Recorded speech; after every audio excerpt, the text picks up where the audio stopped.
La question du jour que vous posions hier était la suivante. Ressentez-vous que près de la moitié de l'humanité a des préjugés antisémites? Cette question fait suite bien sûr au rapport que nous dévoilait hier Lise Benkemoun dans le journal, le rapport de l'Anti-Defamation League qui disait que plus de 47% de la population sur laquelle avait été effectué ce sondage avait pour le moins des intentions antisémites. Andrew Srulevitch, directeur pour l'Europe de l'Anti-Defamation League, répond à la question du jour. Je suis ravie de recevoir pour cette question du jour Andrew Srulevitch, qui est le directeur régional pour l'Europe de l'Anti-Defamation League.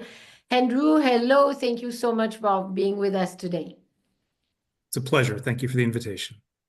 So, Andrew, we ask our listeners and viewers if they felt that half of the people had anti-Semitism schemes, and they felt yes. Most of them answered yes. 90% of yes on Facebook, 80% of yes on Instagram, and 100% of yes on X. Before the survey, which show that 46% of the people had anti-Semitic schemes. Did you think it will be so much? Est-ce que vous pensiez avant d'avoir fait cette étude que vous alliez avoir des résultats aussi importants? So the results were not a surprise to us. We've been hearing, of course, from community leaders around the world where there are Jewish communities about the rise in anti-Semitism, not just in terms of incidents, but also in the sort of everyday experiences of community members. And while we talk about incidents that maybe get the most news, it's really attitudes that are the basis for the kinds of, hateful comments that are really the most prevalent experiences of anti-Semitism that people in the Jewish community have. I mean, we know from the 2013 survey by the European Union's Fundamental Rights Agency that, and this was before October 7th, that 97% of Belgian Jews said they had experienced anti-Semitism in the prior 12 months. And so we also know from the reporting in terms of incidents, there were in 2023, 117 incidents reported in Belgium, of which I think there were about 20 assaults. And these are terrible incidents, of course, but they affect a much, much smaller part of the population, whereas the anti-Semitism that comes from these bad attitudes, these hateful attitudes, is something that affects practically everyone in the community. Alors, effectivement, ça n'a pas été une surprise pour nous. On avait donné hier matin au journal les chiffres, 46% des gens dans le monde entier, qui a été fait sur 103 pays, 58 000 personnes interrogées, donc c'est beaucoup sur cette étude. Ça n'a pas été une surprise pour nous, disait Andrew, parce qu'on entend depuis le début de la part de toutes les communautés juives, notamment en Europe, que l'antisémitisme est présent dans leur vie quotidienne. C'est pas seulement tous les incidents qui sont rapportés et duquel évidemment on parle peut-être plus, c'est vraiment dans la vie de tous les jours que chacun a dû faire face à des commentaires antisémites. C'est la base de cela. On savait déjà depuis l'étude de 2013 que c'était le cas. On savait que 97% des Juifs de Belgique ont expérimenté de l'antisémitisme dans les 12 mois qui viennent de s'écouler. Et tout ça, c'était avant le 7 octobre. Et quand on regarde le rapport pour 2023, il y a eu 117 incidents antisémites en Belgique, 20 qui ont été véritablement des attaques. Et ça, on comprend que ça touche évidemment moins de gens que l'antisémitisme global dont on parle, qui touche, et des commentaires antisémites qui touchent véritablement tout le monde. Andrew, as the European director of the Anti-Defamation League, would you say that Belgium is really one of the worst countries in Europe, or is it like elsewhere? Andrew, vous qui êtes directeur pour l'Europe, est-ce que vous diriez que la situation en Belgique est pire que dans d'autres pays d'Europe, ou c'est comme ailleurs? Well, there are three things I would say about that. First of all, Belgium, unfortunately, was one of the few countries in Western Europe where the score increased from the last time we polled in 2023. It's now at 30% in our index score compared to 22% in 2023. And that index score represents the percentage of respondents who agreed with a majority of the anti-Semitic stereotypes that we tested. So we're not just talking about one or two things that they may think, but they agreed with at least 6 out of the 11 stereotypes that we tested.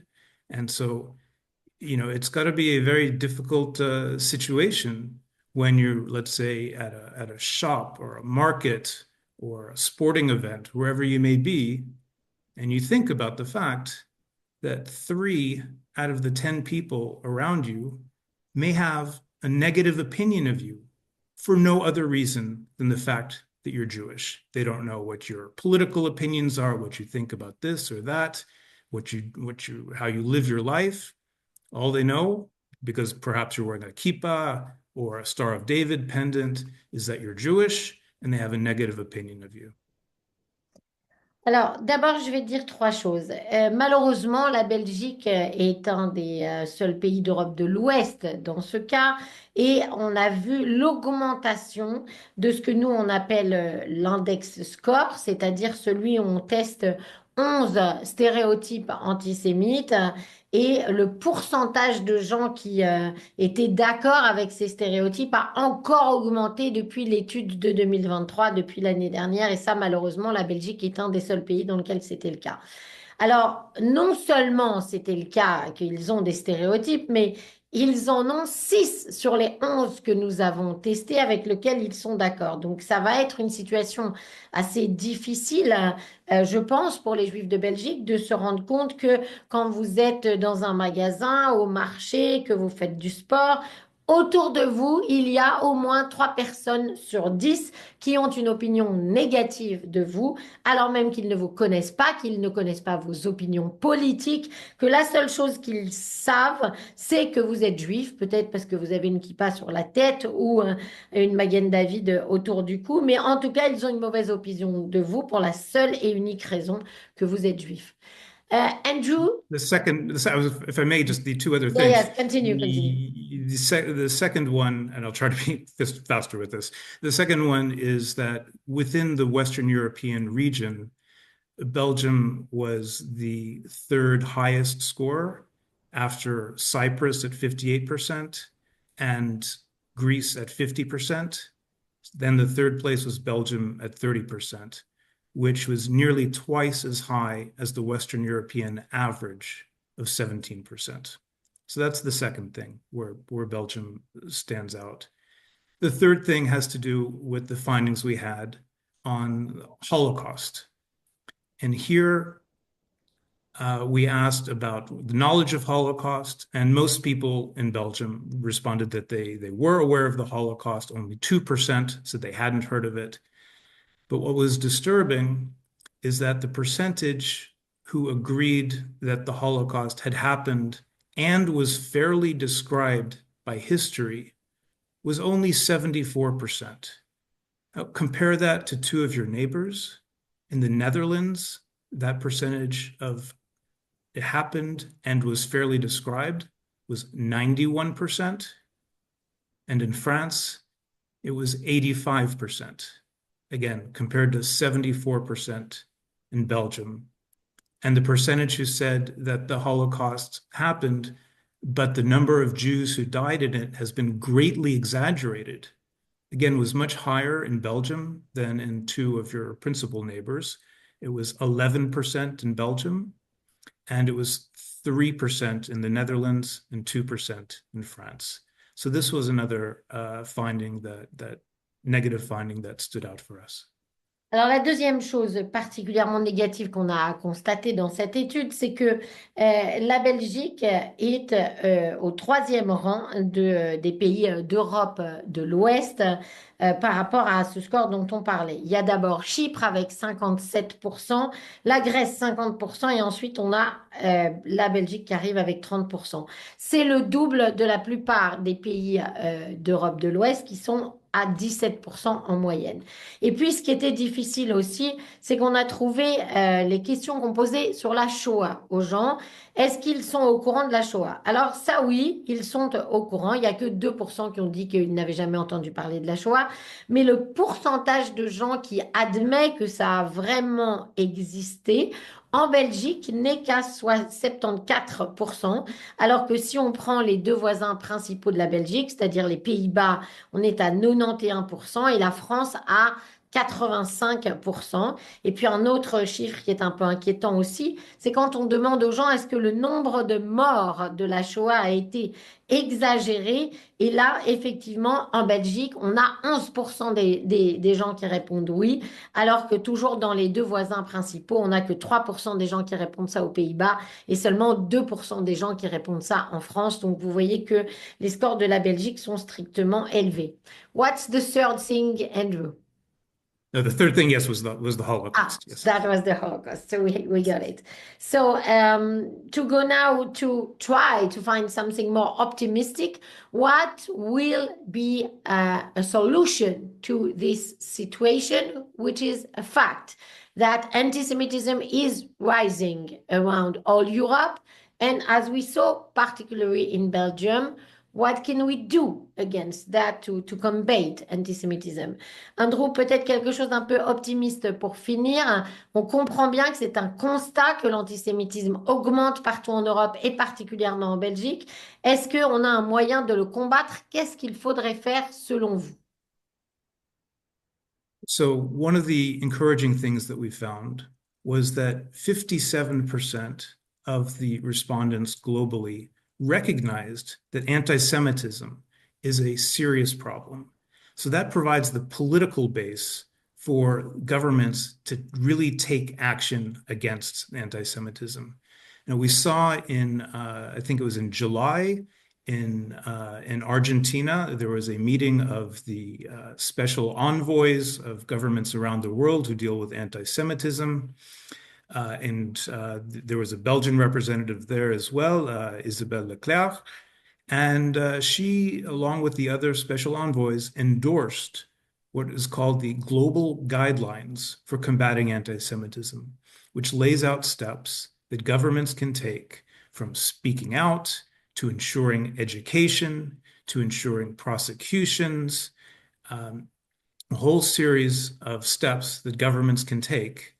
And we hope that the next Belgian government will take those steps. There was an ADL leadership group that came to Brussels in November. We met with some of the hopefully incoming political authorities or political representatives from the parties. And we met them together with the leadership of the CCOGB and told them about our expectations of what kind of steps they can take if they are truly interested in trying to make life better for Belgium's Jewish citizens. Alors, oui, il y a quelque chose qui était assez encourageant dans l'étude, c'est que 77% des gens reconnaissaient que l'antisémitisme est un problème sérieux. Et donc, ça donne vraiment la base pour pouvoir agir. Il faut prendre des actions politiques claires. On avait une réunion des envoyés de nombreux pays sur cette question de l'antisémitisme et il y a eu vraiment des guidelines, quelque chose de très clair qui ont été partagés avec des étapes qui doivent être faites. D'abord, faire un constat, arranger ensuite la façon dont l'éducation s'occupe de ce problème, la justice. Et à chaque fois, ça donne exactement les étapes que le gouvernement peut faire pour corriger ce qui se passe en termes d'antisémitisme dans son pays. On a même fait venir en novembre dernier une délégation de l'Anti-Defamation League à Bruxelles, qui a rencontré conjointement avec les institutions et le CCOJB des gens qui normalement doivent être dans le prochain gouvernement de la Belgique. Et on a été très clair avec eux sur les étapes et les choses qu'il faudrait faire pour améliorer la vie des Juifs belges et lutter contre l'antisémitisme. Thank you so much, Andrew Srulevitch, directeur pour l'Europe de l'Anti-Defamation League, d'avoir été avec nous pour commenter ces derniers chiffres de l'étude de Lady L. Merci à vous et à très vite.